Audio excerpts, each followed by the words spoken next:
It's good morning from Joan. And good morning from Mike. Good morning, everyone. And we're here to read the County Press for the 21st of April. But before we get that far, we have society news to work through.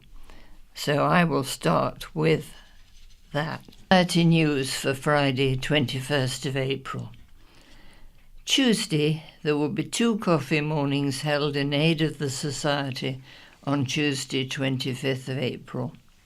The first at West White, end of the Line Cafe, from 10:30 a.m. to 12 p.m, and also at Bembridge at the Cloisters from 10:15 a.m. till 12 p.m. Please go along and support these if you're able to. The dolphins will be swimming this coming Tuesday evening at the Waterside Pool in Ryde. The swimming group has sole use of the pool during the session, and there are lifeguards in attendance. If you're interested in joining the group, please contact the Society to advise us of your swimming ability and for us to advise the Waterside Pool. Wednesday. The weekly coffee morning will be held as usual to support the Society this Wednesday coming, 26th of April. The coffee mornings are not just for blind and partially sighted people. Anybody can come along and have a cup of coffee or tea, as well as a piece of cake. The Owls will be meeting Wednesday, 26th April, at 2 p.m. in Millbrook House. The speaker for this week's meeting is Tim, and he will be talking about his experience of music.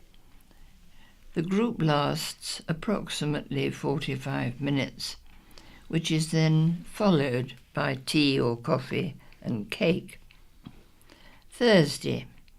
On Thursday, 27th April, the Knitters and Natterers will be meeting at Millbrook House. The group meets at 10:30 a.m. till 2 p.m. As well as the knitting, there's plenty of nattering, as well as volunteers that come in and read to the group during the afternoon. Friday. The Striders will be going out for their monthly stride on Friday, 28th April. The stride will be going to the River Yar, Stage 2. The minibus will leave Millbrook House at 10 a.m. and for those meeting at the start point, you will need to meet at God's Hill Car Park. Lunch will be at the Pointers, New Church. There will be a volunteers' open day being held at Millbrook House on Friday, 28th April. If you or someone you know is interested in volunteering, then please come along to find out more about volunteering opportunities at IWSB.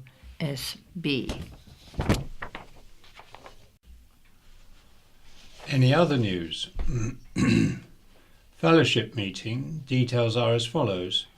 The group will meet at Bethany Evangelical Church in Union Street, Newport on Saturday, the 29th of April at 3 p.m.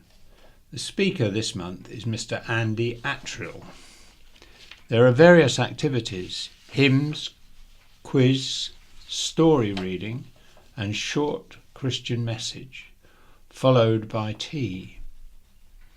A collection is to be taken from which donations are made to the Torch Trust for the Blind. Hymn books and scripture in large print and braille are available.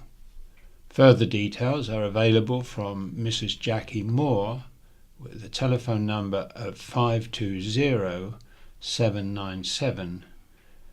There is the possibility that the Society will be in a the position to offer a limited number of places for clients on a basic first aid course. The places would be subsidised by the Society and would take place at Millbrook House later this year. This notice is just to gauge interest and establish whether the scheme would be viable. So if you would be interested in taking part, please telephone or email the Society with your name and contact details. The IWSB 2017 Client Consultation Exercise. In the coming months, Isle of Wight Society for the Blind, that's the IWSB, will be inviting clients to have their say and identify their priorities in a consultation exercise that will help determine future plans and activities. Through a variety of means, we plan to survey our current clients, who number some 800 local people with visual impairment. We also aim to reach out to potential clients, islanders who experience dual sensory loss, or those recently diagnosed with sight loss, and an estimated further 800 people of all ages. Established in 1895, the Isle of Wight Society for the Blind is one of the oldest independent charities on the Isle of Wight. Our continuing purpose is to provide practical, emotional and educational support for visually impaired people, their families and carers, and promote awareness of the needs of those affected by sight loss amongst the general public.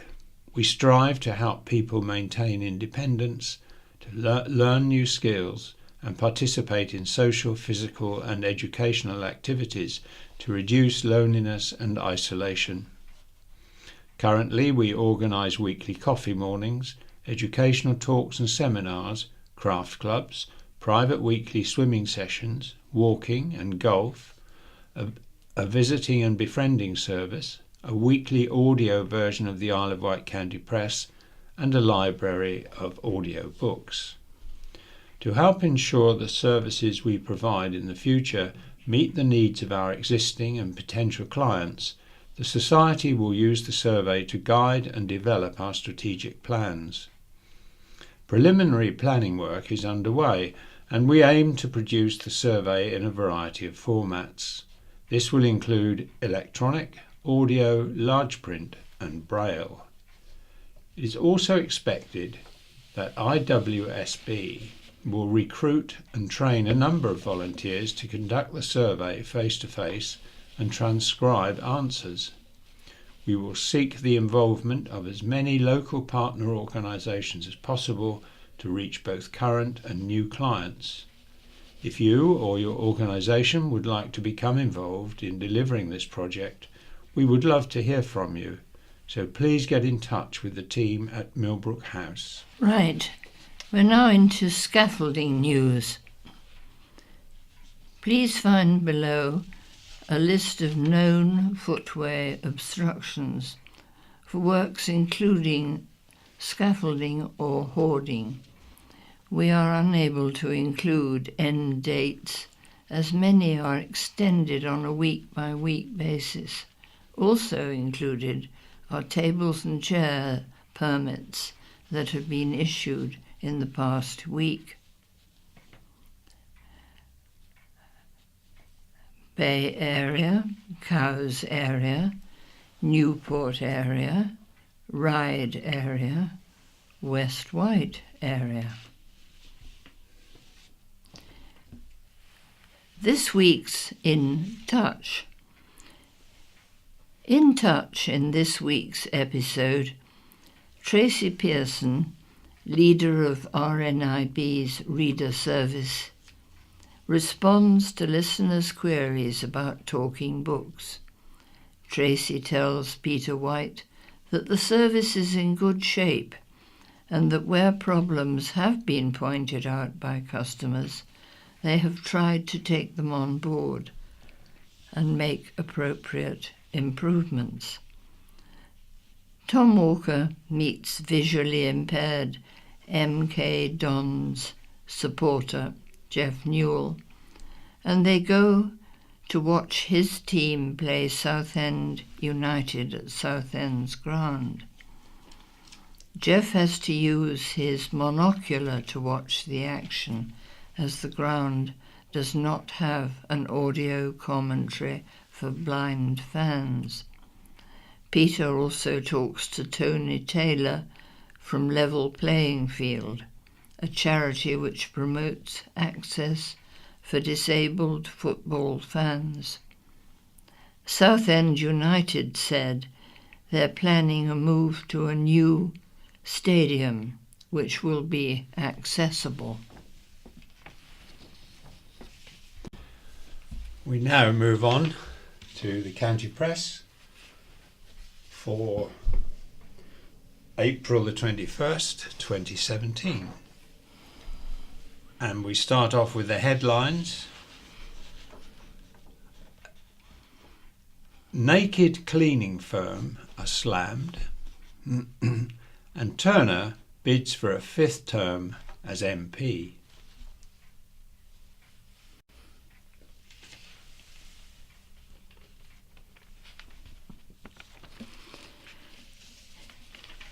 Naked cleaning firm slammed.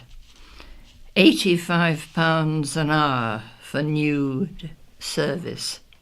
A cleaning company offering naked or topless maids in exchange for cash has been branded extraordinarily exploitative. Maid on the Isle of Wight charges customers £85 an hour to have their homes cleaned by a naked woman and £75 for a naked man. The firm also offers sexy French maids, naked waitressing, and nude butlers. Customers can also hire a fully clothed cleaner while they sit naked and watch them carry out their duties, but they may be subject to a background check and asked to provide personal identification. The business's website states staff carry personal alarms and customers cannot touch them. They can simply enjoy the voyeuristic experience. But Fiona Gwinnett, Chief Executive of Wife Domestic Abuse Support Hub, has raised serious concerns about the venture. Is this really happening on the Isle of Wight? I am horrified, she said. It is extraordinarily exploitative, and people are exposed to a number of serious risks. This is the sex industry under a different guise. I understand things such as burlesque can be thought of as empowering, but I cannot conceive in any way, mode or manner how cleaning nude could be empowering. The benefit system has changed for non-British people. They are often socially isolated, and this could be the only type of work they can get. Homeless women have been offered accommodation in exchange for sex, and I believe there are clear parallels between these two issues. Maid on the Isle of Wight did not respond to the County Press's request for comments. When a similar business in Manchester featured in a local paper, it was met with a more positive response, with people arguing it was a quick and easy way to make good money, and women could choose their own career paths.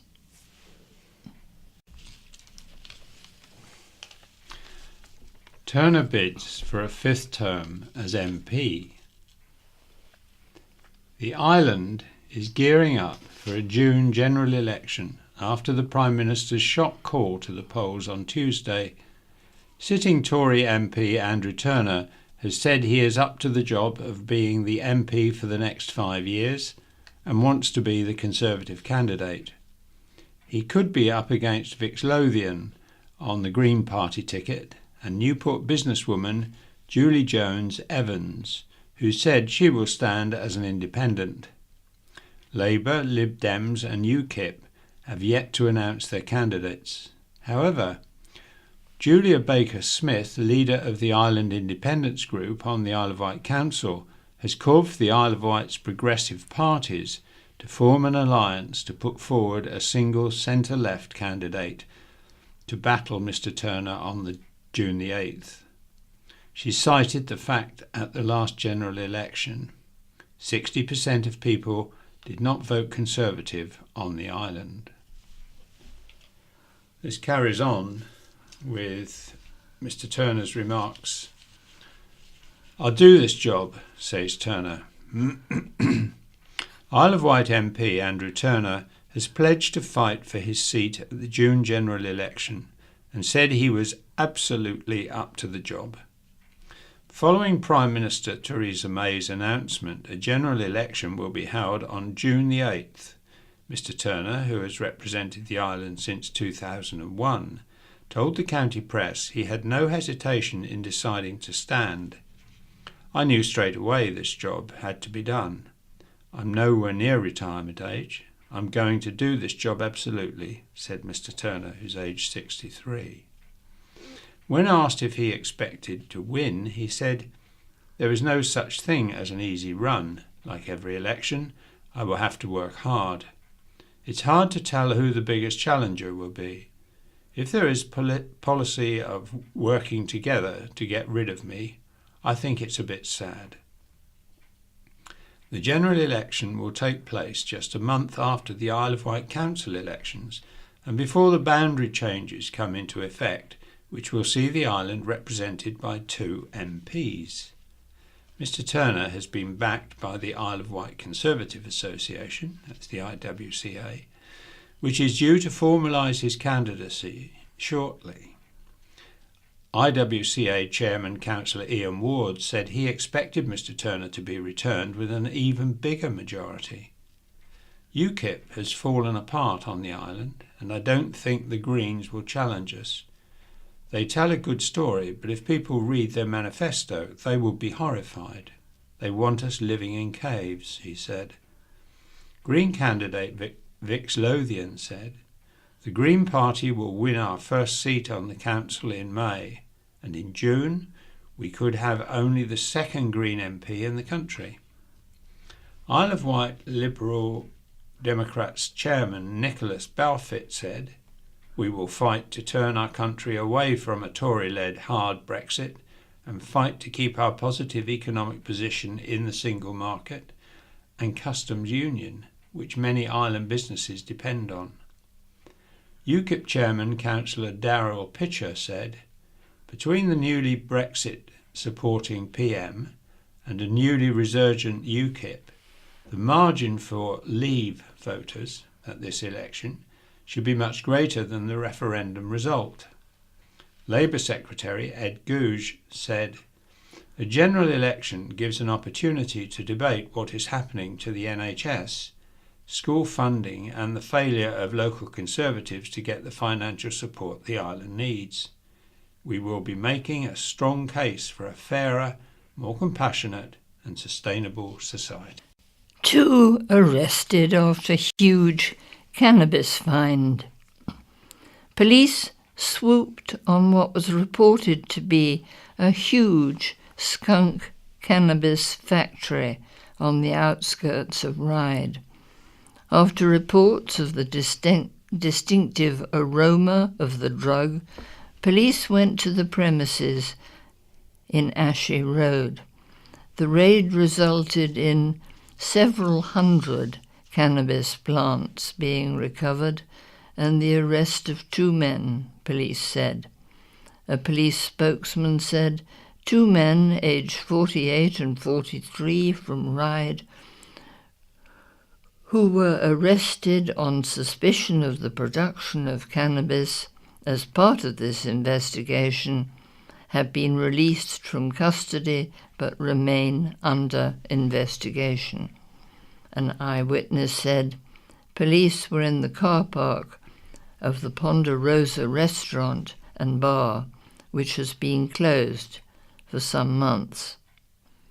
And police cars were seen in the car park of the Ponderosa after several hundred cannabis plants were discovered in a raid. 6 years in jail for man who killed father of 10. Ryan Cooper, the Isle of Wight law student who killed Gunville father of 10 Gary Stacey during a night out in Newport last year, has been jailed for 6 years.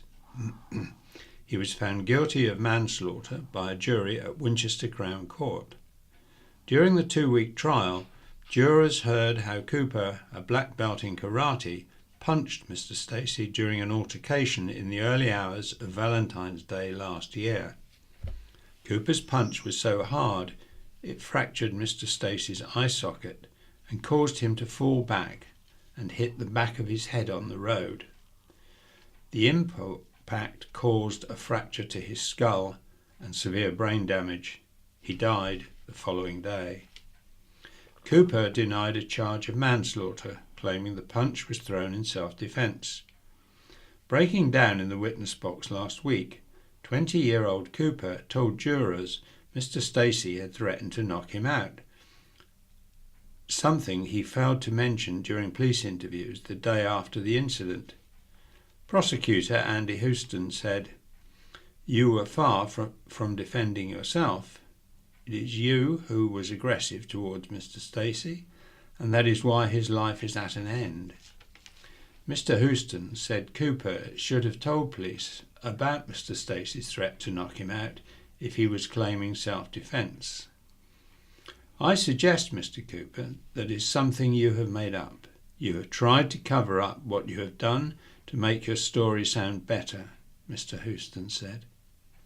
Cooper had been out with friends at Yates's bar in Newport and was asked to leave by door staff because they thought he was too drunk. He had also been involved in 2 other incidents earlier that night. Cooper and 3 other friends had been walking home along St. James's Street when Mr. Stacey approached them. Cooper told the court a group of people further up the street were shouting, and Mr. Stacey thought it was them and complained, which had led to the disagreement.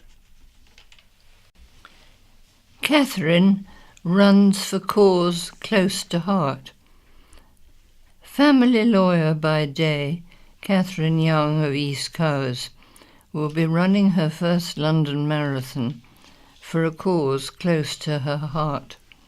The 36-year-old, who works for RJR Solicitors, is supporting Missing People, the only national charity dedicated to reuniting missing children and adults with their families.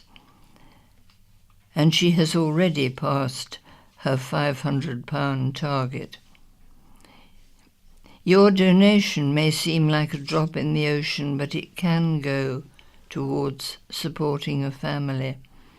I've never run a marathon before, and I'm not convinced I'll run one again, but it seemed like a challenge worth taking on. There was no doubt I would run in aid of missing people. They are a charity close to my heart, having helped me and my family through a difficult time. Justice has been done for Gary. The family of Gary Stacey paid tribute to police after Ryan Cooper was found guilty of manslaughter and sentenced to 6 years in prison. The family said, "Gary was a loving father and dedicated family man. We were denied the opportunity to celebrate his 50th birthday by the actions of Ryan." and are pleased this sentence has found justice for Gary. We'd like to thank the police officers and Crown Prosecution Service who have worked on this case to ensure this sentence was possible. Senior Investigating Officer Detective Chief Inspector Liz Williams said, "I'm pleased this sentence will go some way towards providing closure to Gary Stacey's family following his tragic death. They will now be able to move on with their lives in the knowledge that justice has been served." One fact that was never disputed in this case was Cooper had punched Gary Stacey. The challenge for our investigation was to establish the motive behind the assault. This is sadly yet another reminder one punch can kill, and that alcohol-related violence can have devastating consequences.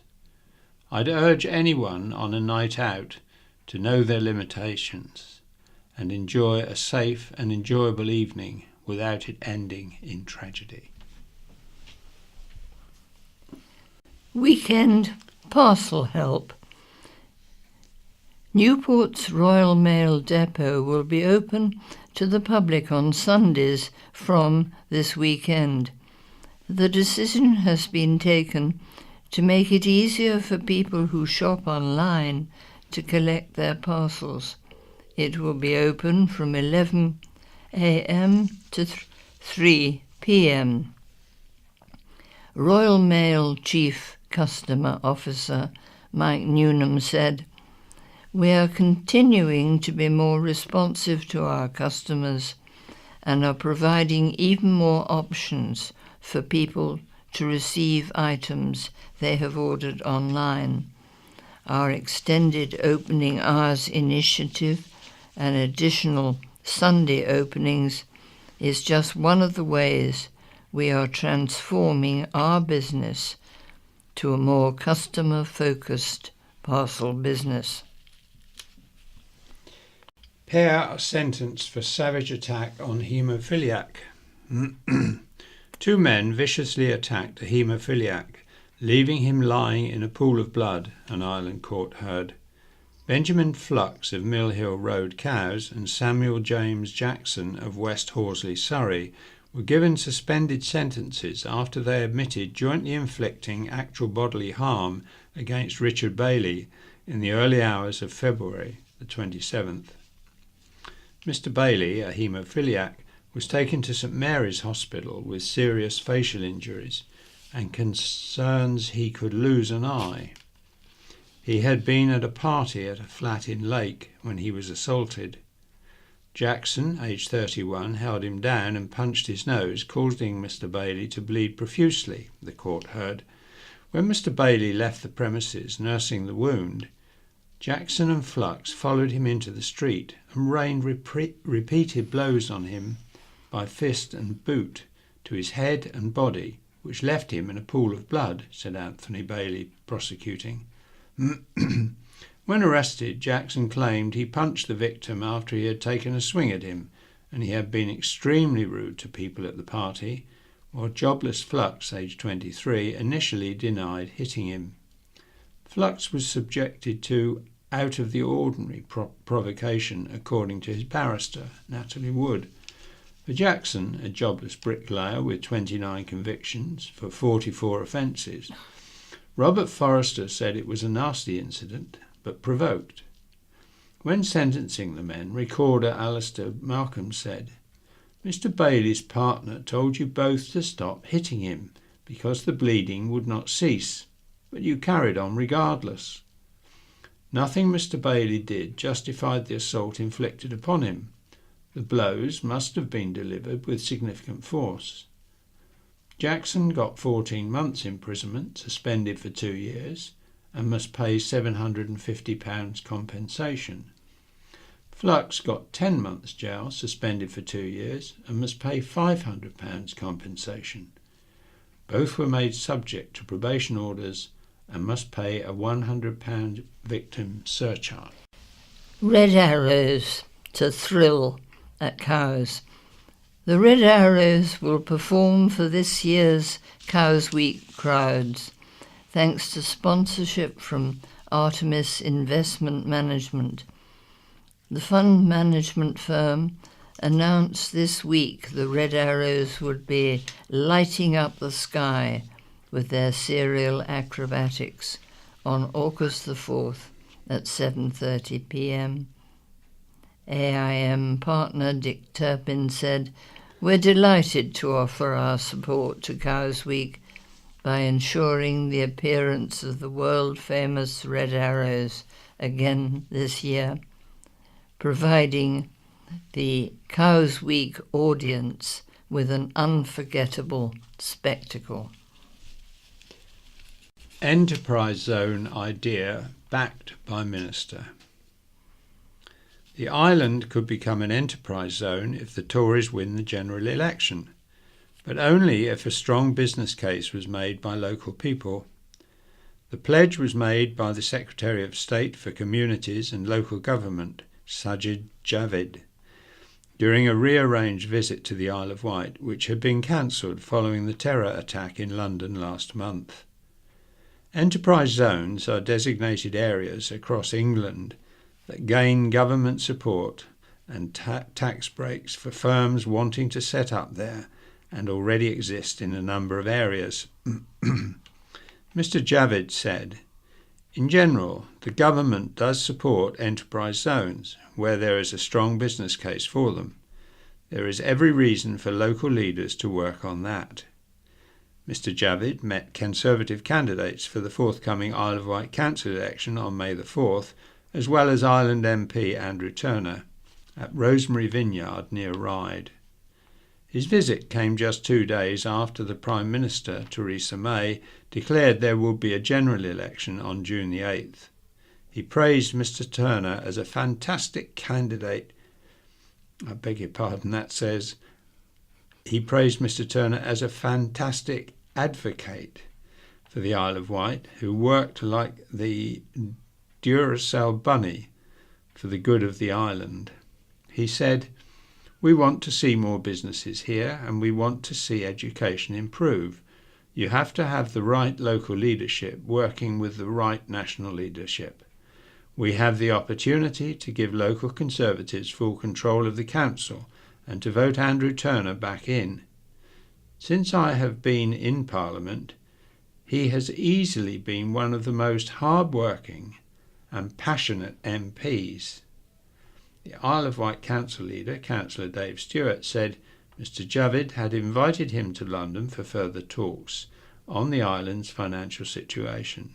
He said, "If we can get a strong Conservative-led council, we will be able to deliver for Isle of Wight people."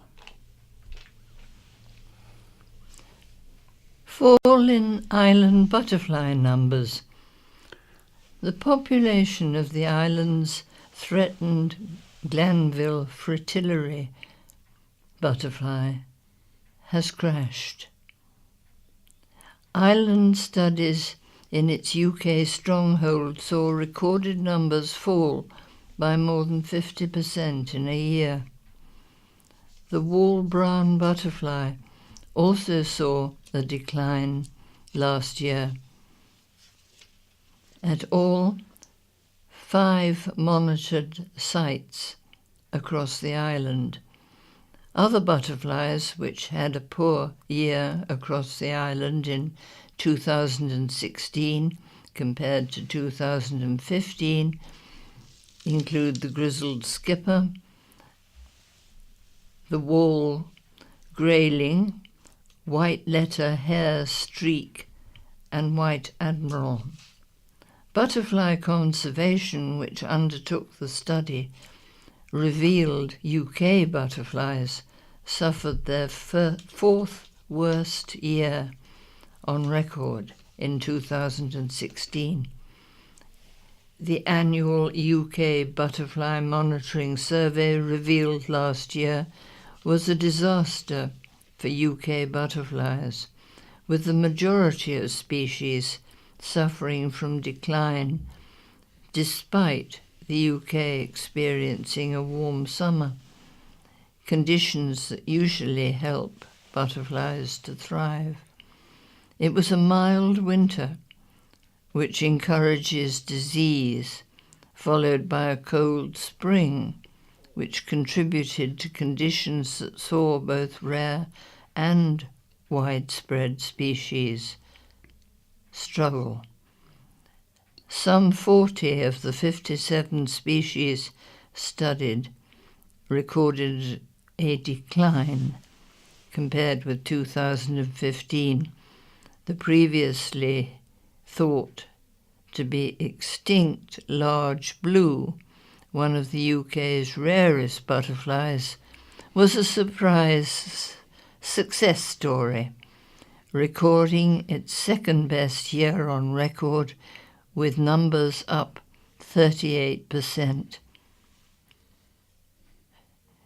The widespread and migratory red admiral recorded a rise of 86%, and the clouded yellow was up 35%.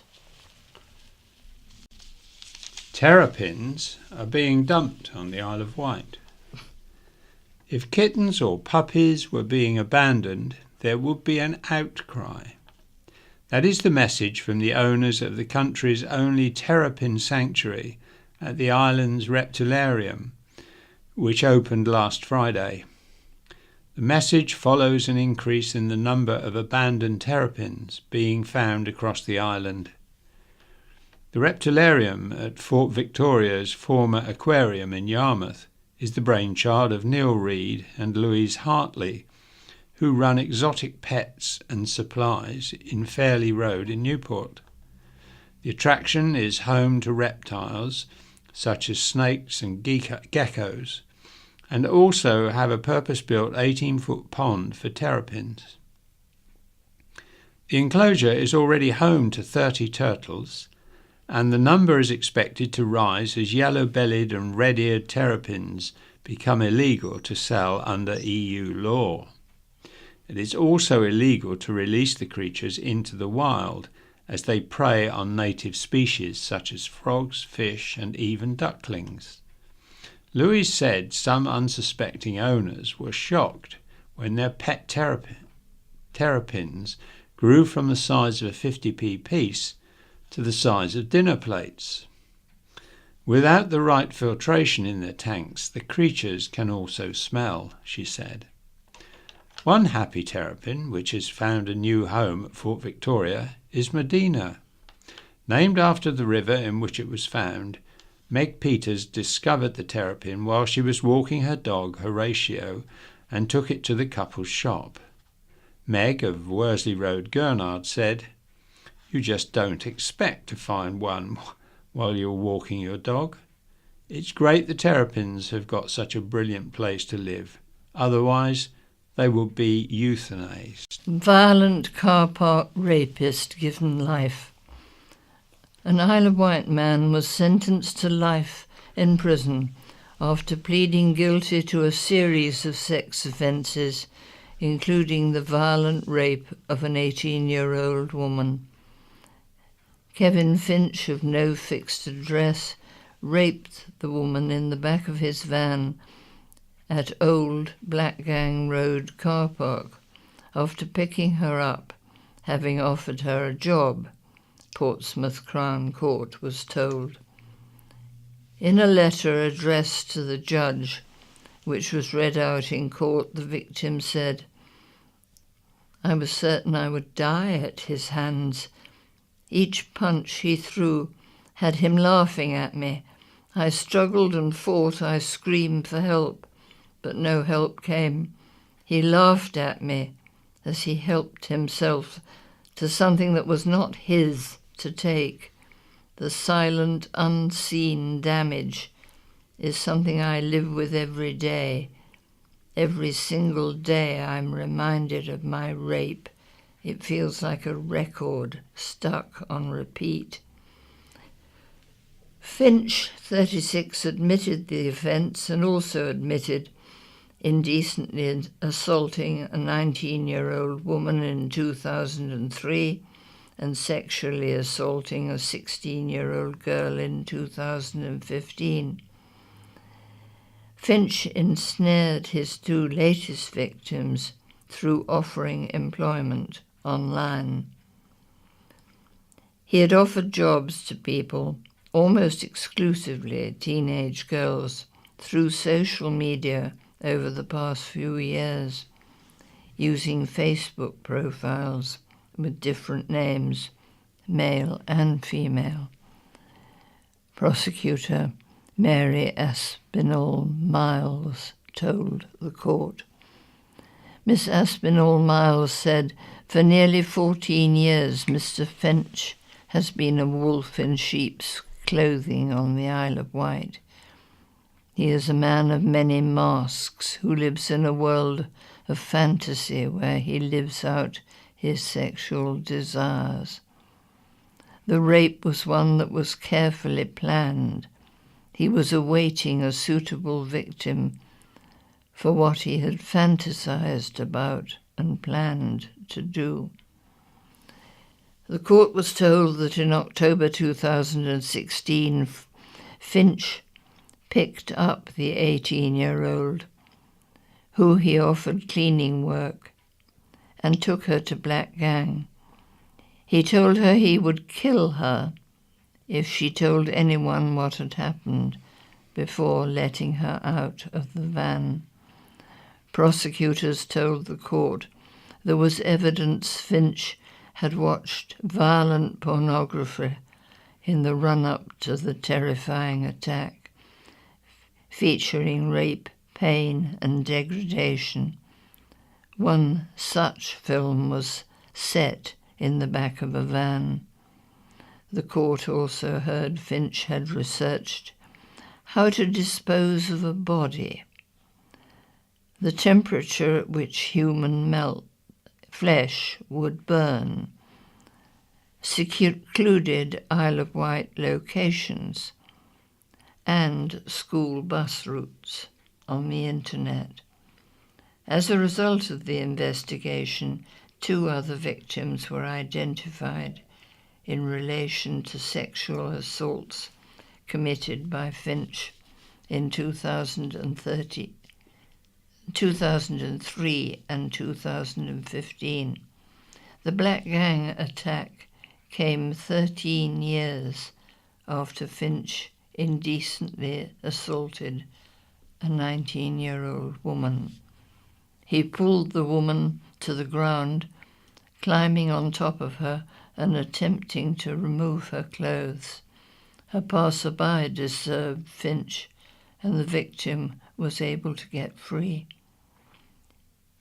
In 2015, however, he struck again, this time attacking a 16-year-old girl he had offered employment on Facebook. She had visited Finch at his girlfriend's house, but when she tried to leave, Finch grabbed her by the crotch. The victim said she had attempted to take her own life by taking an overdose in the wake of the attack, which had affected all her relationships since. Defence barrister Adam Feast offered little in the way of mitigation and accepted he could not argue against the allegation his client was an extremely dangerous man. Sentencing Judge Sarah Munro said, "This was a sustained incident with serious violence and the threat of death. Her life will never be the same again. Finch will serve a minimum of 10 years and will be on the sex offenders list for life." Building Row legacy sees record number contest parish seats. You say you want a revolution? Look no farther than Bembridge, unlikely as it may seem, where opposition candidates hope to take over the private members' club they say the parish council has become. Current chairman, Councillor Mike Tarrant, branded the allegation as rubbish and said the electorate would see through them. 22 candidates are standing for 12 seats, a staggering number given most parishes' council elections are uncontested. 11 are standing for the Open Bembridge Group, founded after the council tried to sell the former parish building in the High Street. The sale was dropped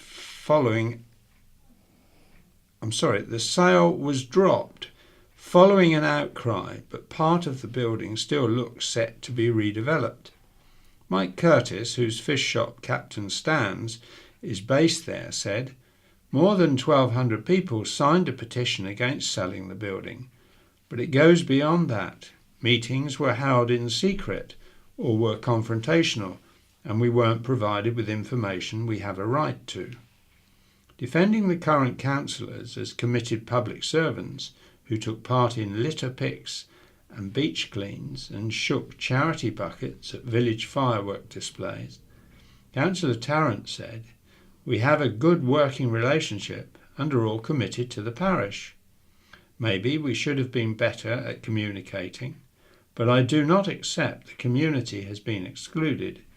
It's been blown out of all proportion, and some of the comments from the Open Bembridge Group have been disgraceful. They have not participated one iota before now. I think people know and will vote for the existing councillors en masse." And we've been told that we now say goodbye to you. So bye-bye from Mike. And bye-bye from Joan, and have a good week. Bye-bye, everyone. Bye-bye. Good morning, everyone.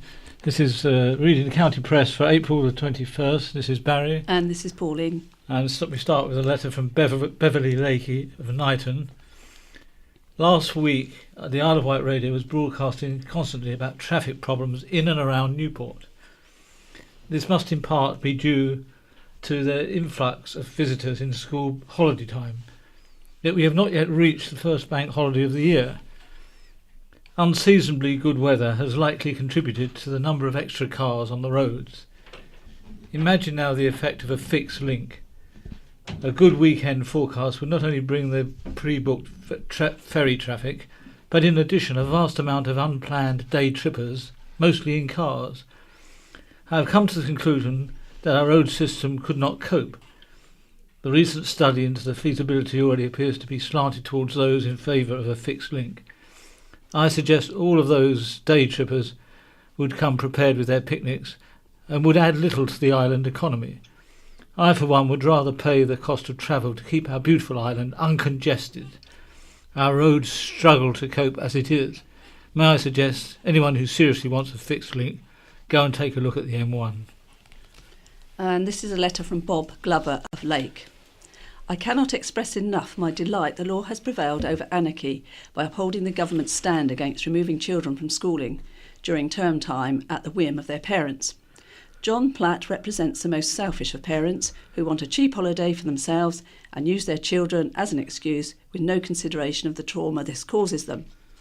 I know from experience, still painfully remembered from my annually interrupted school days that ended 60 years ago.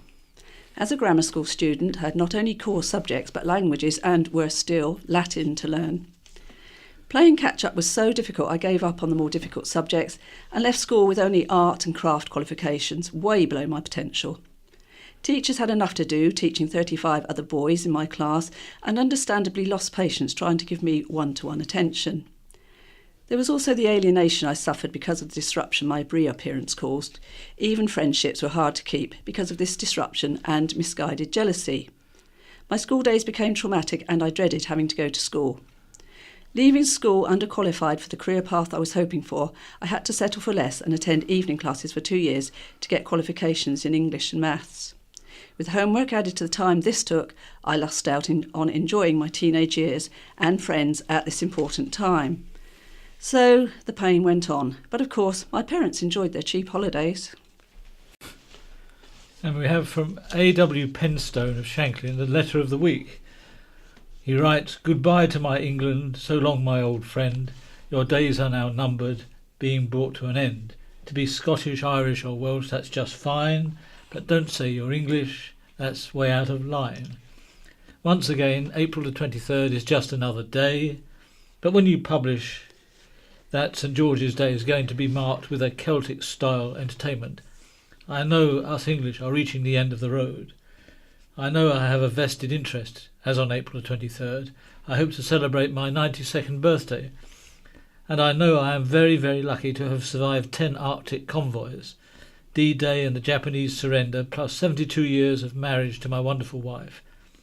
So I will have to count my blessings and hope that before I cross the bar, I will see our Saints' Day recognised.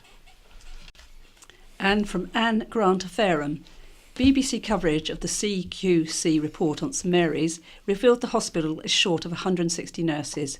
Bed blocking is another major problem. All UK hospitals have similar difficulties, but recruitment to the island has been stated as a particular issue. If high housing costs are a major factor, is a possible solution to be found in the County Press property pages? I've noticed some guest houses have been for sale for months. A probable reason is no on-site or roadside car parking. Visitors today expect to park for free. With several new hotels planned for the Isle of Wight, will some guest houses become surplus to demand? To attract trainee nurses to the island, could a change of usage from guest house to nurses' homes be an answer? A guest house for sale that offers ensuite bedrooms and communal dining kitchen is a ready-made solution. A guest house for sale that... Recently, an island friend suffered a cancelled operation on the day of planned surgery caused by bed blocking. After 2 cancelled operations, the surgery took place on a 3rd date. This meant 2 extra pre-operation assessments and blood tests, all wasting NHS money. Private care homes don't seem to be able to accommodate bed blockers. So is another option a change of use from guest house into care halfway house. Elderly patients ready to leave hospital but awaiting a home care package could be moved to an NHS halfway house staffed by care assistants. From there they can be discharged to their own home when Isle of Wight Social Services have provided a care plan. These solutions require proper property purchase, possibly jointly by the NHS and Isle of Wight Council, both of whom won't want to pay for it. But new ideas are needed and more money has been promised as part of special measures status. Doing nothing is not an option for island patients. And from Evan Wood, New Zealand, I am planning to travel to the UK in late July and wondered whether I would be able to meet any descendants of Leonard Gustar, who I have recently learned I am named after. He was born in 1904 and went to Newport Grammar School and was drowned when the HMS Exmouth was sunk in 1942. I'll be happy for people to contact me at evin42@hotmail.com. Bernard Coleman of Cowes. Regarding the nonsense purported on a name for the floating bridge, if it needs one, surely there is only one contender, the Cowes-born pioneer broadcaster Cliff Mitchamore, whose alma mater was Cowes High School. Pity he wasn't asked to open the Cowes Enterprise College. Cliff only lived in nearby Petersfield latterly. I nearly named him Sir Cliff, but perhaps he was on the shortlist before he died. Is there going to be a blue plaque on the place of his birthplace in Tennyson Road? I wonder, as they seem to be in London in profusion for much lesser mortals.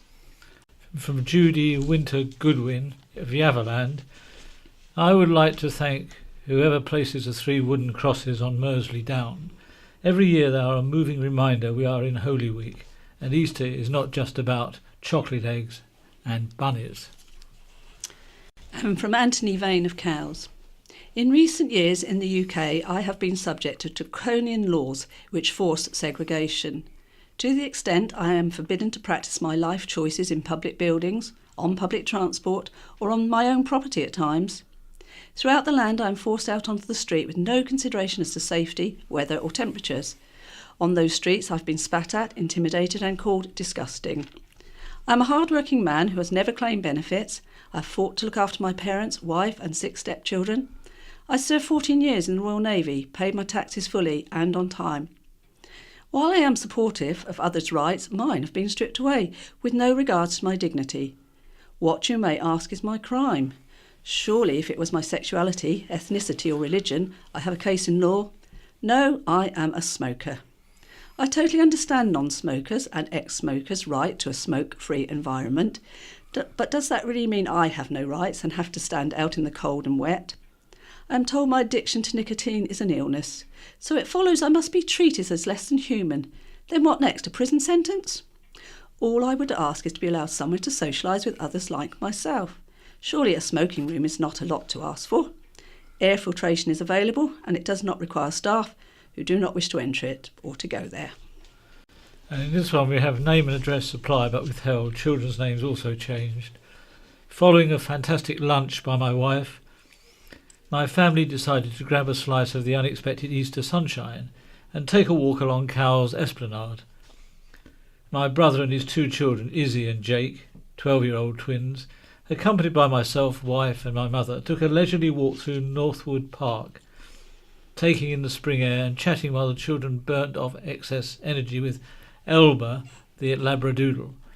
We rested a while on the bench at the end of the esplanade, feeling so fortunate to be living in a beautiful part of our mad world. That is, until a cyclist in shade decided to take it on herself to destroy Izzy's and our day. Izzy and Jake are children with autism. I have so much admiration for my brother and his wife, who are loving parents who raise 2 lovely children with special needs. The woman in question approached Izzy directly and scolded her for mistreating Elba. Izzy had been teasing Elba by trying to make the dog growl and bare its teeth, something we have told her not to do. Izzy became very upset and broke down in tears. My brother's reaction was to challenge the woman for her approach and point out forcibly that if she had a concern, she should have talked to the parent and not the child.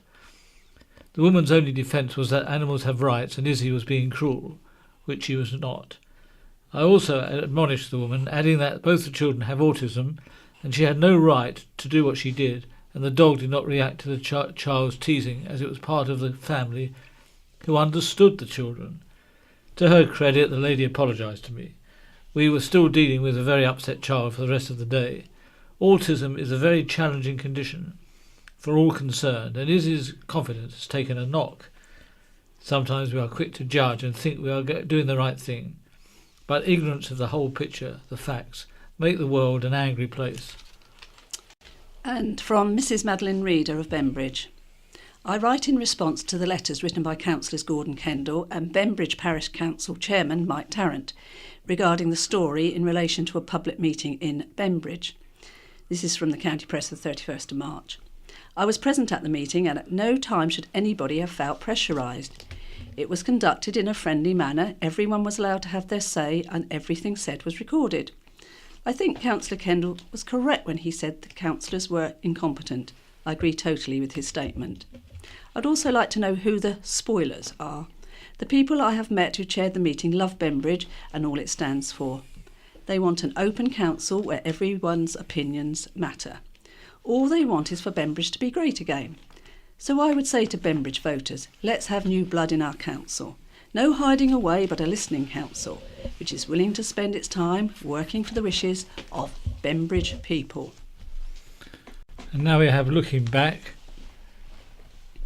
100 years ago, April 21st, 1917, in an effort to reduce waste, a dining centre was opened at Ryde under the authority of the Ministry of Food. The centre would economise on food by preparing it in larger quantities than was possible in smaller households.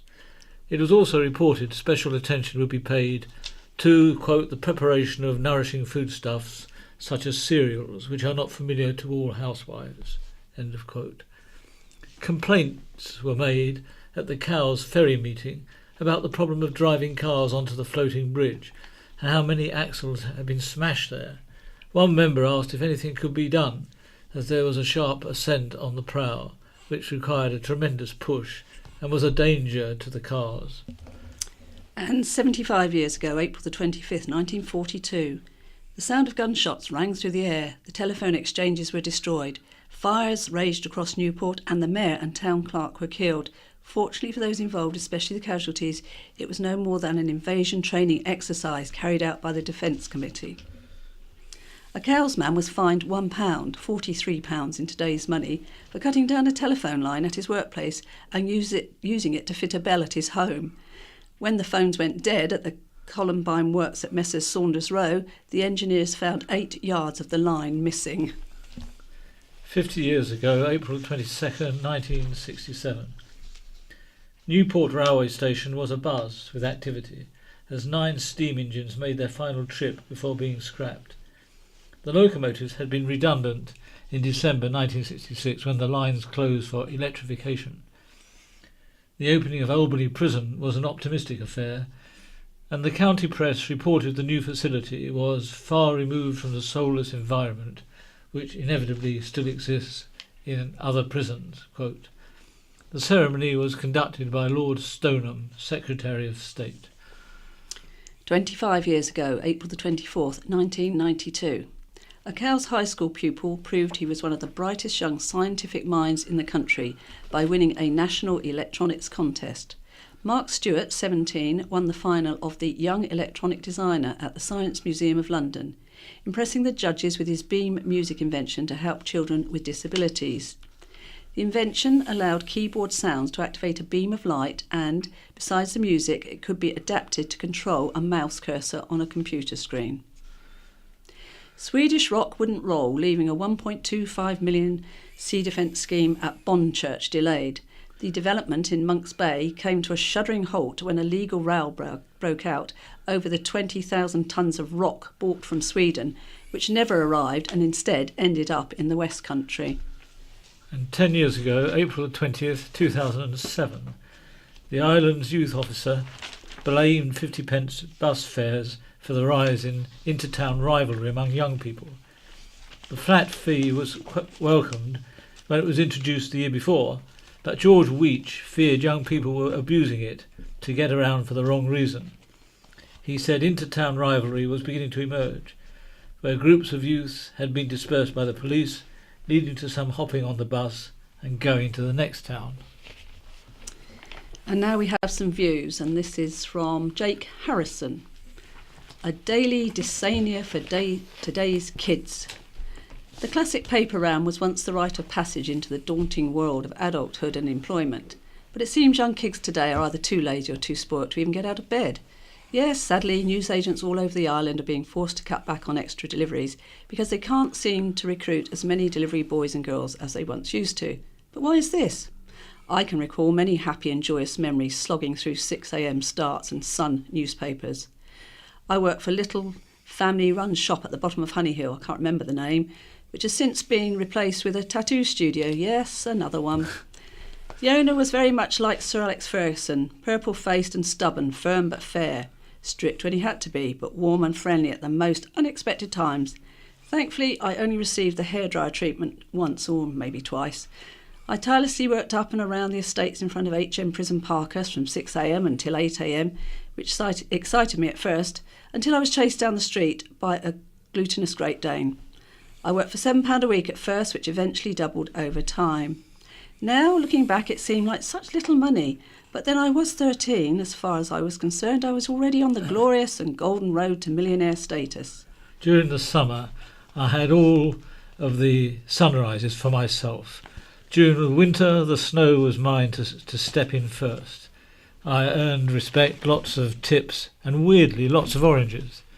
I took my fair share of responsibilities, gained valuable life skills, and built up customer relationships, all of which have served me very well to this day. I was equipped with all of the essential skills for grown-up work. Hurrah! However, it was back in the summer of 2004. How times and newspapers have changed. Delivery boys and girls are dying out. The streets used to be littered with over-energetic enthusiasm and fluorescent bags, pedalling away furiously on Halfords bicycles and pounding away to the beat of the pavements in the midst of the morning. And it isn't just the kids who are reluctant to rub the sleep from their eyes these days. Parents too are increasing pocket money faster than you can yell, "Oh, you forgot my Daily Mail." Carelessly raising pocket money injects as much work motivation into your child as it would do to a sloth. Computer consoles, social media, and the power of the World Wide Web also play a part in the decline of the drive and desire to work. I'm sorry, but I really don't understand. As soon as I was old enough to labour, I couldn't wait to bring home the bacon and become self-sufficient. I felt like a real adult. I will admit I did blow a lot of my hard-earned money on rubbish, magazines, sweets and CDs, but I worked hard for it, so I deserved the little luxuries. Teenagers really can't see the bigger picture. What a great shame. They would honestly rather stay in bed, mushing their brains away to the television all day. Apparently there is an actual word to describe this condition. Honestly, I don't laugh. Dysania, the state of finding it difficult to get out of bed in the morning. I'm sorry, I beg your pardon. What a load of teenage twaddle. Ever heard of an alarm clock? It's also laughably lackadaisical. A life of blinding comfort and indulging in indifference won't take you anywhere far in this life. After all, laziness simply fuels more laziness. Okay, and now an article by Matthew Chatfield. Something best discussed a bit later. I often dine in company. This is less a claim of social indispensability and more an admission of my inability to cook for myself. During a recent engagement, I was at a table with a mixed batch of strangers. The sole mainland guest, fresh off the ferry, stopped all conversation by asking, "So, what do you lot think about this fixed link idea, eh?" He was bemused by the sharp intakes of breath and lack of response around the table, until eventually the islander who had invited him came to his rescue and gently explained such discussions were probably best left until later in the evening, if at all. It occurred to me then, we island dwellers have got our own taboo topic. It was as if our well-meaning but clumsy guest had stepped off the plane in Belfast and demanded of his hosts, "Are you lot Protestants or Catholics?" or rolled up in Jerusalem and asked what they all reckoned about those pesky settlements. Our own localised argument about the fixed link question seems to bring forth passions in equal force. Families are split between linkers and non-linkers, and friends soon learn to avoid the topic if they wish to remain friends. Outsiders remain baffled over the excitement demonstrated by the locals. In fact, the fixed link debate is probably second only to Brexit in its capacity to outrage. After all, the debate on both issues has been characterised so far by a huge amount of hot air and little, if any, substance. But perhaps the non-linkers should be wary of dismissing the more outlandish conceits of the link proponents. After all, it was only a few years ago a senior Conservative figure called those in favour of leaving Europe mad, swivel-eyed loons, and we know where that ended up. Even if we shy away from discussing the matter in person, there seems to be no end to the windbaggery on both sides of the argument, online and in the pages of the county press. The lack of anything to consider seems to be no bar to debate. Just what will a fixed link be, one might inquire. Fixed link means fixed link, seems to be the best answer one could hope for. Perhaps we won't acknowledge the truth until somebody writes it on the side of a red bus and drives it around Coppins Bridge for a bit. It'll promise free tickets for all pensioners and a mid-crossing Nando's on Spitbank Fort. In today's post-truth discussion, it really doesn't matter what is possible, practical or even comprehensible. It's about who can get the most likes on Facebook. As the anti-link brigade haven't really managed to get their social media act together, it's probably enough to just put a load of pictures of cats on Instagram to get a democratic mandate to damn the Solent with stacks of devalued £5 notes. I might suggest that next time I'm out for dinner. Now we have the white memories. Brannan's Island. There is no doubt the Brannan family left its indelible mark on the island. The Brannans were, of course, the dynasty who meticulously recorded island scenes for posterity, with their engravings on sheets of steel and copper. There are also a few scenes of the other side of the Solent. George, his sons, Philip and Alfred's son, young George, who founded the county press in 1884, are entwined in the island's rich social history. Ken Hicks pulls the threads of their lives together in his new book. An Island Legacy, The Isle of Wight Through the Eyes of the Brannan Family, is available as a limited edition coffee table and reference book. Profits from sales go to the Earl Mountbatten Hospice, and appropriately to provide a history bursary for an Island University student. The author is a former regular army officer and is also a Fellow of the Royal Society of the Arts. His family roots go back almost as far as the first engraving. He brought his military organisational skills and artistry to bear on a tour de force of a work which brings together the rich Brannan history in one place and compares scenes they recorded with how they are today. The method of recording them has changed considerably, the author commissioning a drone, not scraping tools on metal plates. As is often said on the island, comparison shows much has changed and much remains almost the same. One shining example of both is a view of the Needles and a modern photograph capturing the paddle steamer Waverley. The mode of transport is delightfully different. The profile of the soft chalk remains remarkably similar. This book is much more than simply a reprinting of old reproductions. There are many hardly published views, and there are photographs of a 10-piece China tea set, hand-painted in the 1820s, with instantly recognisable views from George's Senior's book Vectis Scenery. The Spode china has only recently been discovered, and images of it will not have been seen by many. The book includes personal items that have never been seen the light of day before, including the licence granted to George Brannan to use a printing press, a beautifully engraved share certificate for the Appuldurcombe Hotel Company Limited, which never came to fruition, and the original indenture of young George as a lithographic printer, which showed he worked his early years for nothing.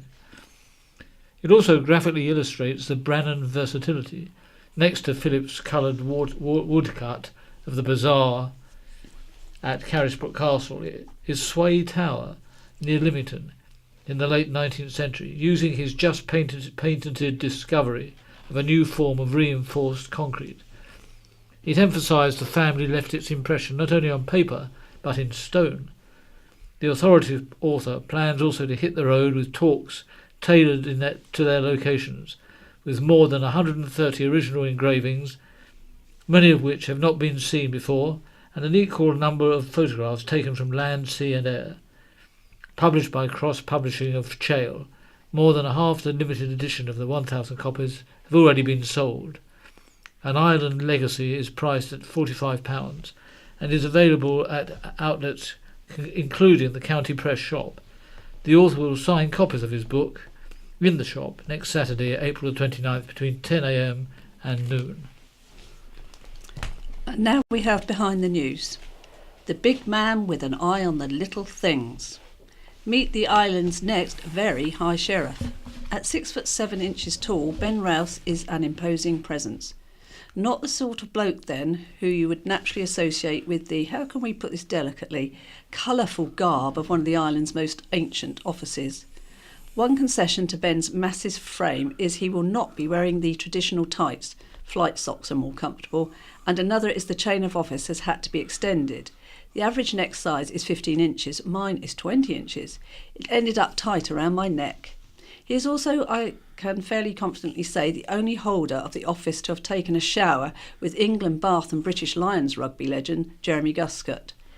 But that's rugby players for you, and unsurprisingly Ben's sport of choice is the one with the odd-shaped ball, where huge blokes pound 10 buckets of whatever out of one another for 80 minutes and then end up the best of friends and shaking hands afterwards. In short, Ben is a gentleman, and in a curious way his sporting past was the best preparation for his firm, Rouse Limited Financial Services, based in Newport, where a gentleman's word is still his bond. Ben was born at home on the island 52 years ago and is the youngest of 6 siblings. The family was raised in Bonchurch, and after attending Bonchurch Primary School, he went to Ryde School, first as a boarder, then a day pupil. There was no way we could have done it financially without being a service family, explained Ben. His father, Malcolm, who died 2 years ago, aged 93, was a pilot in the Fleet Air Arm and later in the wine trade. His mother, Paddy, a remarkable woman, is aged 87 and in her late 60s became the British, European and world indoor rowing champion. Ben is the first to confess he did not exactly excel academically at school. He managed to get 4 O-levels first time round at 16 and later picked up a further 3. A-levels he also messed up. However, he did find something he was very good at: rugby. He was picked on at school for his massive size and found rugby a natural way to channel his aggression in a controlled environment. It was a fantastic experience, he said. He also had an early introduction to work, aged just 11, washing up in a local hotel. I was sacked because I was late, he said. When older, he also did a stint as a doorman, that huge frame coming in useful again. I'm proud to say I never got into an altercation. He joined the Isle of Wight Rugby Club, which was like a family to Ben. After a cup game against Havant, he was approached by the team and spent 10 seasons at county level with the club before moving on to a season with the then top club in the country, Bath, Jeremy Guscott's side. Although he never played for the first 15, the competition was above my pay grade. He was enormously flattered to have been chosen for the squad. Meanwhile, Ben also had to find a way of earning a living. The answer came via his other passion, motorcycles. He became a dispatch rider in London when he was 18, before moving into the wine trade. Like most bikers of his generation, he started riding a 50cc machine before graduating to a Honda 250, and later rode machines including a Suzuki and a Kawasaki. His current bike is a 1200cc BMW, but he also has a Triumph Rocket 3. His career as a dispatch rider came to an end when his bike blew up, and he moved into the wine trade in London, working for a company run by two crazy Scotsmen who were whisky and fine wine specialists. He returned to the island for romantic reasons and worked with his father, who had run a wine merchant in Ryde before the pair opened the well-known wine merchants and delicatessen Benedict's in Newport in 1986. It was enjoyable, but it was not really a career path on the island. Dad was in it more for retirement reasons. He started when he was 65. Running a business, however, fascinated Ben, and he had the idea of going into financial services and pensions. He set up Rouse & Co. in 1992, becoming Rouse Limited in 1999, and now employs a staff of 20, many of whom have been with the firm for 20 years. He had finally found his work passion. You develop relationships with people, he said. It is a very rewarding business. I've got some amazing people in the team. Around 80% of his business is with island firms and people, and around 20% involved with the mainland. We try to answer one question for clients: how much is enough money? He is married to Leah, and the couple have 5 children, all in their 20s, between them from previous marriages. They also have 2 German shepherd dogs, Frankie and Tony. Ben said his term in office would revolve around 3 issues he cared about. He wants to raise awareness of the High Sheriff's Trust and the help it can give smaller groups and island charities. He said, we have revamped the High Sheriff's website, and we will have Twitter and Facebook to provide a conduit to small charities on the island. Secondly, I want to help young people with their financial literacy. There is also a project I am keen on called the Old School Project. I knew I wanted to do something which connected senior and junior members of the community, trying to break down the stereotypes the groups have of one another. And now what's on in the island? We start with a Capella Showcase 3, a musical evening, and this is at 7:30 p.m. on Saturday, the 22nd of April, at Trinity Theatre, Cowes. And we have here an advert which is described as bringing the vet surgery to your doorstep. And as a side note, which says we do not really normally include vet adverts such as this, but perhaps this is an exception. Laparoscopic keyhole spays, choice of vet surgery consults or home visits, competitive prices with extra savings for multi-pet households. Mobile Vet has home visits in a fully equipped mobile vet surgery at facilities for vaccinations, dentistry, operations, dignified euthanasia, or visit our Newport surgery 24-hour emergency service for our client.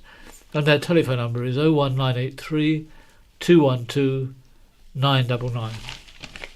And back to things that are on. And we have a gala piano recital on Thursday the 4th of May, 7:30pm. This is at the Royal Yacht Squadron Cowes, and it's celebrating the ORP Blisławica 75th anniversary. And then there's a variety concert on Friday the 5th of May, 7:30pm. This is at Cowes Yacht Haven, and it's a Polish naval band.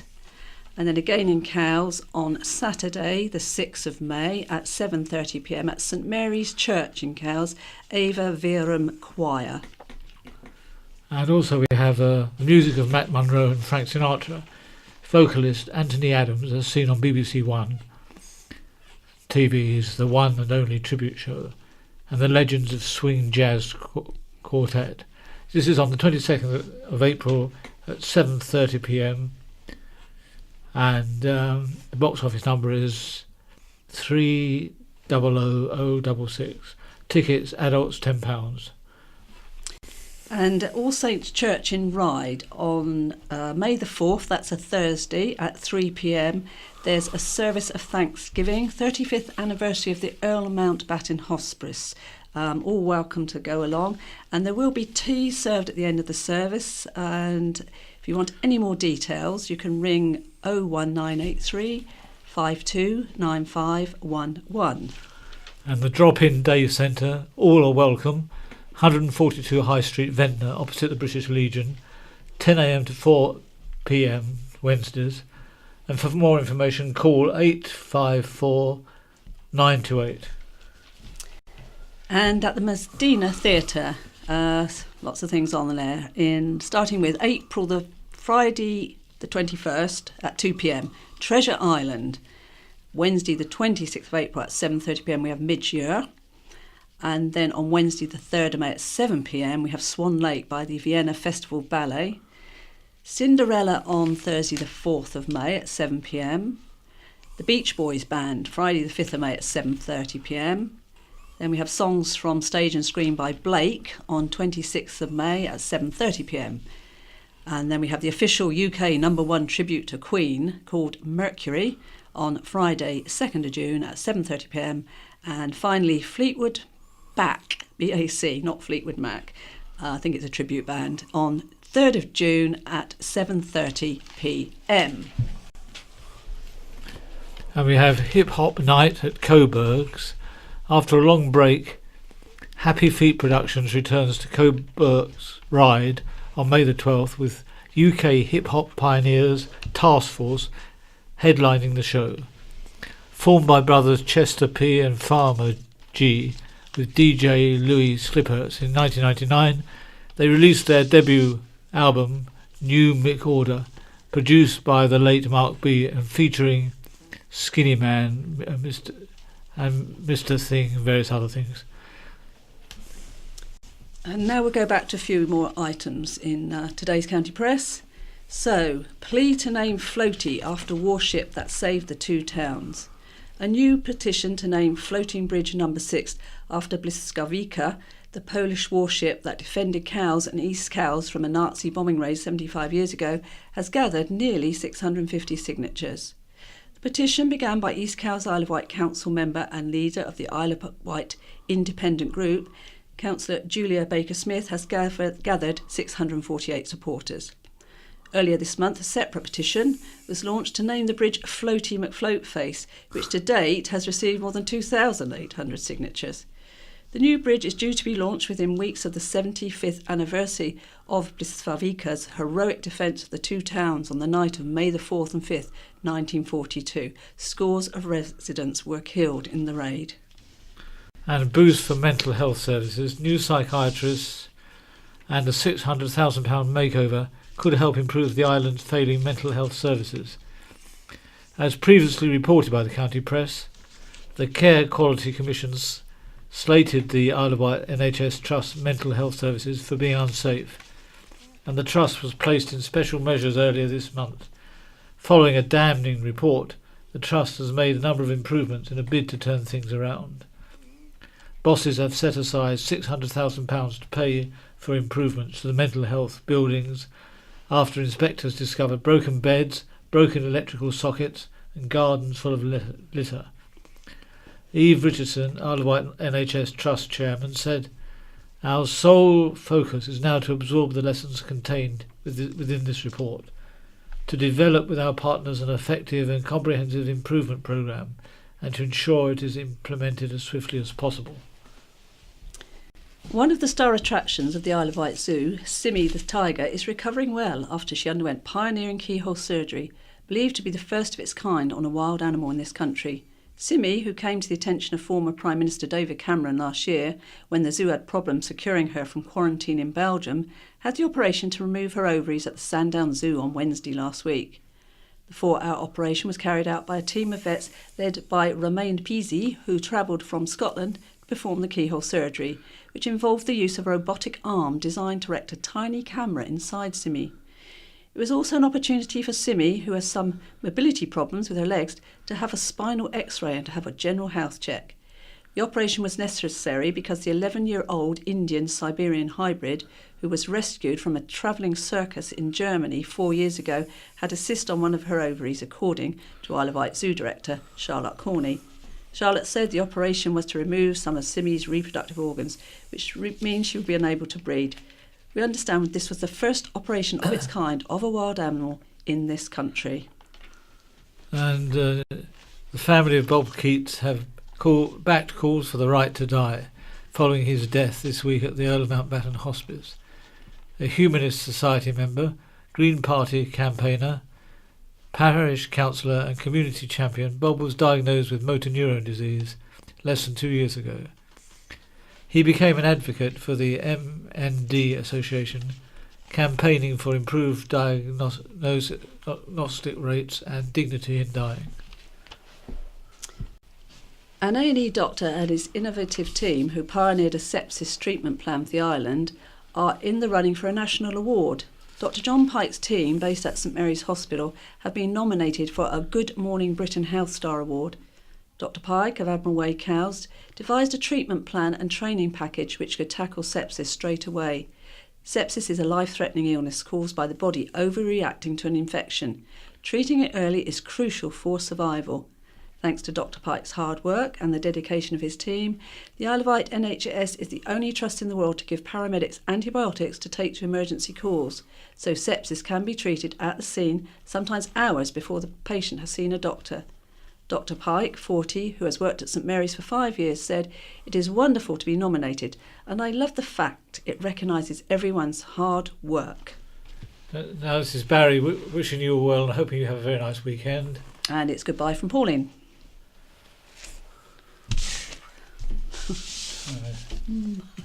This is a download from the BBC. For more information and our terms of use, go to www.bbc.co.uk/in-touch. Good evening. Tonight, after some major changes, are the RNIB's library services performing effectively? We seek answers to some of your questions. And if you went to a football match over the Easter weekend, what kind of service did you get? Well, I've got a diagonal view from corner post to corner post. I can see the goal at the other end, but the Dons haven't been too close to it so far. Where I'm really struggling is when the ball goes out on the far side of the pitch, and I've just got the background of the crowd on the other side to go by. So you're just losing the ball, are you? I'm losing the ball over there. Are blind fans being forgotten when access for disabled people is being considered? But first, RNIB library services, both for audio books and Braille, have just undergone some major reorganisation. And listeners have been complaining to us that they've been experiencing serious problems, both with receiving talking books and Braille on time, and with being able to choose the books that they want using the RNIB's online catalogue. Well, when we interviewed the Royal National Institute for Blind People's acting director, Sally Harvey, in February, we asked her about these complaints, and she had words of reassurance. Those problems are now resolved, and if I could take the opportunity to apologise to anyone affected by those changes, because, of course, we know that actually our services are hugely valued. Our audio... I mean, does all this restructuring process mean people have taken their eye off the customer service ball? Not at all. Absolutely. The changes that we're proposing are proposed to do exactly the opposite, and that is to make sure that our services are robust, that people are clear about what they can expect from RNIB. But since then, the complaints have continued to come into us. So today we're going to try and put some of those to the RNIB's leader on reader services, Tracy Pearson, who's with me in the studio. Tracy, first of all, let's put some of the particular complaints we've had. A lot of these are about your online catalogue. This is for audiobooks. Mike Foster says, I'm experiencing major issues with your psychological engine, which is supposed to predict my needs. I did a search on the RNIB's own webpage, this is Mike talking, for talking book catalogue, and your library decided that I was a child or in need of romantic books. So Mike is not happy and thinks that wasting his time and your money. What would you say to that? Mike went onto our RNIB main website, and he's quite right. I replicated his search and I agreed with him. You had to look hard. So we've asked our web team to make the catalogue easier to find on the RNIB website. As far as the actual catalogue is concerned, I think it certainly caused a bit of upset when it changed. But honestly, we've seen usage of the online catalogue rise by 53% in a year. So I don't think it can be completely hopeless. But is it blind friendly enough? I mean, surely that's the whole point. And Mike's point, as I understand it, is that shouldn't it be made as simple as possible? And isn't it the responsibility of the RNIB to make sure it's particularly easy to use for blind people? Yes and yes would be my answer to that. You're completely right. Which is why when we got Mike's feedback, I thought he was correct. We could do better. And I have directed it onto the correct department, who have told me that they have made improvements. I mean, he says the filters need to be fine-tuned because the search options are too general. It needs to be more specific, was his point. One thing that does catch people out a little bit is when you put in your author or your book title, it is better to put speech marks around it. Otherwise, the computer does get a bit confused. And I agree that is not maybe as obvious as it should be. Well, you'd expect in a catalogue that was about books that it would be able to recognise author and title pretty simply, aren't they? The key, there are two ways you choose a book. One is title and one is author. That's right. You're quite right. It does find them, but it will probably find you a whole lot of other stuff that, hey, you might be interested in, you might not. But we have a reader services team that if people are struggling, we will literally talk you through the catalogue. It doesn't matter how long it takes. But you've acknowledged there's a problem with that. Are you going to do anything else to try and fine-tune it? We have taken on customer feedback. And in fact, when we designed it, we used customer feedback as our guide. You know, people didn't want to just look at a book and then email helpline. They wanted to add it to the list themselves. Right. Now, we've also had this from Annie as a direct response to Sally's assurances that things were getting better. She says, I work in a nursing home. One of our residents is blind and relies on talking books. Recently, the service has got worse, from pretty bad to absolutely awful. So Annie doesn't think much of it. She said requests or suggestions for books or particular authors are often ignored. Some time ago, we asked for books about animals. What arrived were books for young children, and they kept coming despite pointing out that the resident in question is 89 years old, and even when the RNIB was contacted and 6 appropriate books were promised, at the time of contacting us, only one had arrived and been read, leaving Ruby with no books again. That's not good, is it? No, it's not good, and I'm very sorry to hear that. I'm very disappointed as well, if I'm honest. Clearly, something went a bit wrong at our end when we took the request. I think you've been monitoring complaints and how quickly talking books arrive. Yes, we monitor the burners, I suppose you'd call them, that burn the talking books. And if it doesn't go out the same day, it goes out the next day. But the complication here is that someone wants a specific type of book. I suppose what you're saying is somebody has actually requested something specific. That's what would happen. This seems to have been the case where somebody wanted a category of book. Yes.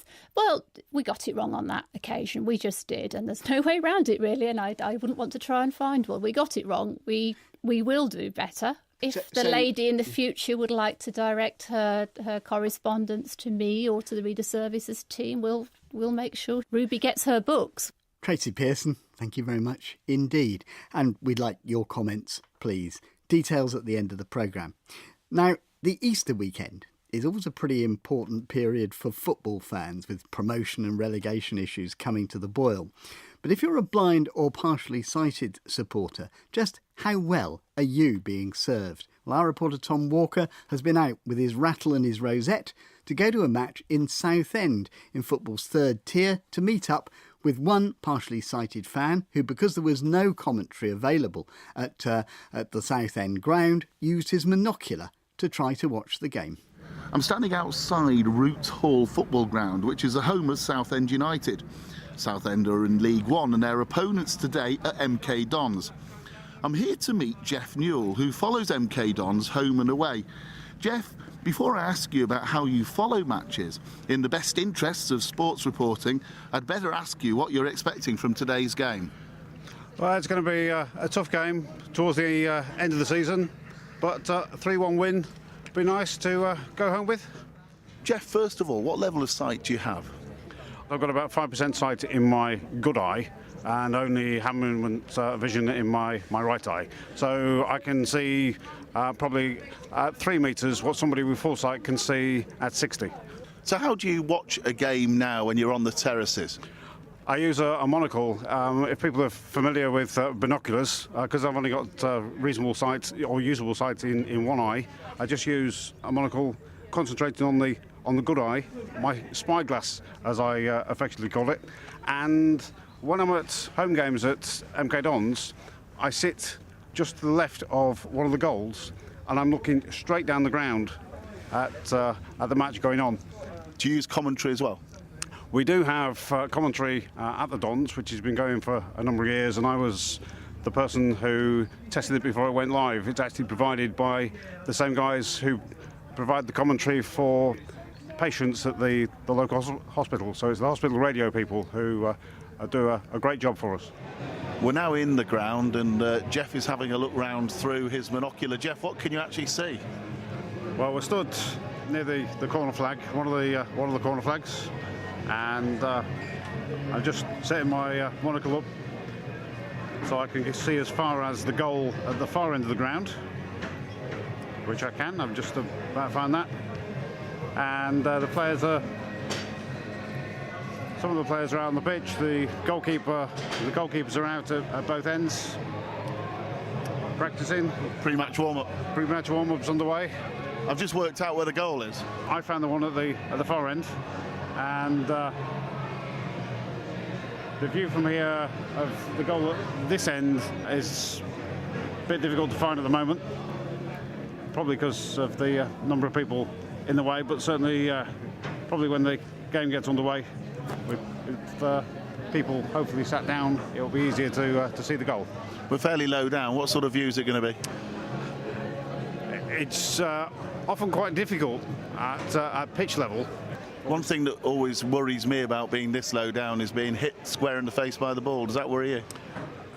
You've got to be careful, and I know that there are people around us, my wife Joey included, who'll be keeping our eyes wide open and ready to shout if the ball is coming in my direction. Well, the game has just started. Jeff is sitting next to me. He's watching the game through his monocular. I'll give him 10 minutes to get his eye in before I ask him how well he's managing to follow the game. Well, I've got a diagonal view from corner post to corner post. I can see the goal at the other end, but the Dons haven't been too close to it so far. Where I'm really struggling is when the ball goes out on the far side of the pitch, and I've just got the background of the crowd on the other side to go by. So you're just losing the ball, are you? I'm losing the ball over there. I'll let you carry on watching the game.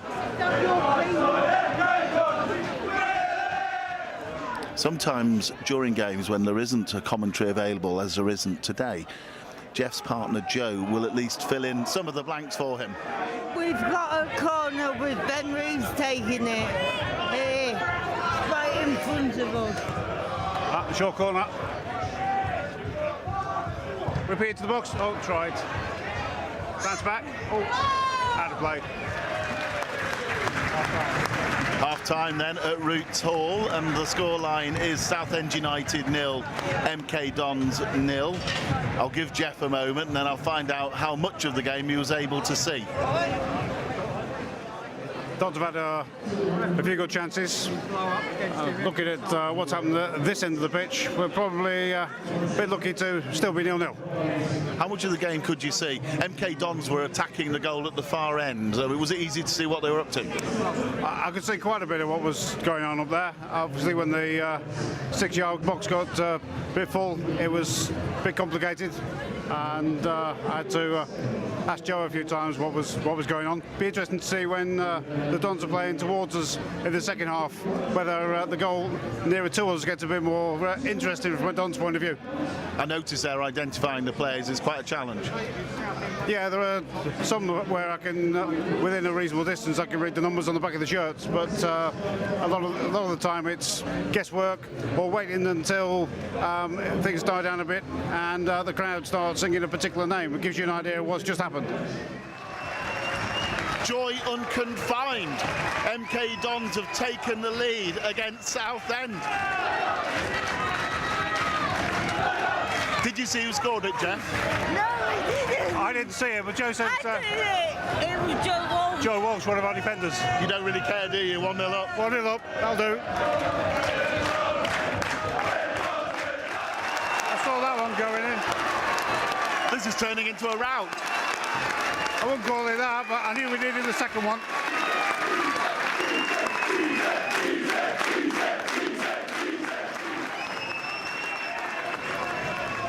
Well, that's the final whistle, and the people at this end of the ground, including Jeff, are very happy because it's finished. Southend United 1, MK Dons 2. Bit hairy there at the end, wasn't it, Jeff? Yeah, we were 2-0 up. It looked as though we were the more likely of the two to score. Then we give away a penalty, a bit of gamesmanship, and then a couple of nervous minutes between the penalty and the final whistle. Quite an exciting game, but how would you rate the experience overall? Overall, it was not the best experience from a football fan's point of view in terms of being able to fully experience what's going on. Commentary would have been very useful, particularly when things are getting a little bit hairy towards the end, a bit noisy, a bit confused, a bit difficult to work out exactly what's going on. Obviously, from here, it was difficult to see what the penalty was given for. So just those bits of information that help you fully understand what is going on around you would have been very helpful. And that's what you do get at MK Dons? That's what I get every week at MK Dons with the guys from Milton Keynes Hospital Radio. So, a reasonably happy Jeff Newell, even if he couldn't see that much of the game. Well, Southend United tell us that they're planning a move to a new stadium which will be fully accessible for disabled supporters. Listening to that report is Tony Taylor. Tony chairs Level Playing Field, which is a charity that campaigns for improved access to sports grounds. Tony, there seems to be a sense that when people are talking about access to sports grounds, they tend to be talking about wheelchair users and that the needs of visually impaired supporters are at best secondary. Would you agree with that? I think it goes beyond sport. I think that's a view that most people in society probably hold. I mean, they look at parking spaces for blue badge holders and they see a symbol of a wheelchair. And I think that's something that is a matter of great concern, quite frankly. And certainly in terms of football, there has been in the past a concentration on wheelchair accessibility and failing to address some of the other concerns in disability. So generally, how well are clubs doing on providing commentary as a specific thing, because that was Jeff's main point, and allowing fans also to sit in any part of the ground, which quite often visually impaired people want to be able to do? I think it's a problem. In terms of the Premier League at the moment, according to the last information I had, I think there were 13 clubs who provided audio descriptive commentary. And when you look elsewhere in the Championship and the Football League, there's something like 20 or thereabouts out of the 72 clubs who provide that. So it's woefully lacking at the moment. And it's not something that requires a vast expense to resolve. It can be done. It can be done at big clubs. It can be done at small clubs. It's a matter of will as much as anything. Because presumably actually providing a commentary, that's not that expensive, is it? It's not, but I think in terms of audio descriptive commentary, we need to distinguish ourselves from the sort of typical commentary that we get on the radio. You know, we're not talking about what a fantastic goal, did you see that? We need something that actually describes the whole situation. You know, down to what colour boots players are wearing, what banners are being held up around the ground, and so on. Because I think the one thing I took from Jeff's comments, how much he was really inspired by the atmosphere of the event, and I think that's something that audio descriptive commentary needs to really nail down on. And it's not easy. Just finally, on the issue of the smaller clubs, I mean, are there good examples of teams who prove that it isn't just all about money, that you can do it? I mean, MK Dons, clearly Jeff's club, do reasonably well with commentary. Are there others that do? I think there's plenty of clubs. I've got to say, I can remember 15 years ago talking to several clubs in the what was then the conference, and they were talking about putting in these facilities, and it wasn't going to be vastly expensive. So there's a lot being done on that. And those are non-league clubs, so presumably shame on the Premiership ones who've all got a fair bit of money, the ones who aren't doing it. Well, indeed, and I think there's an awful lot that needs to be done. I'm never an apologist for the Premier League, but I will say that there are improvements being made in terms of accessibility in general, but we still need to move a long way before we can say that things are in a good situation. Tony Taylor, thank you very much indeed. And that's it for today, but do tell us about your club. Is it doing particularly well with access, or particularly badly perhaps? And we also want your experiences of using RNIB library facilities. You can call our action line at 0800 044 044 for 24 hours after the programme. You can email in touch at bbc.co.uk, and you can go for more information or a podcast of tonight's programme to our website. From me, Peter White, producer Cheryl Gabriel, and the team, goodbye.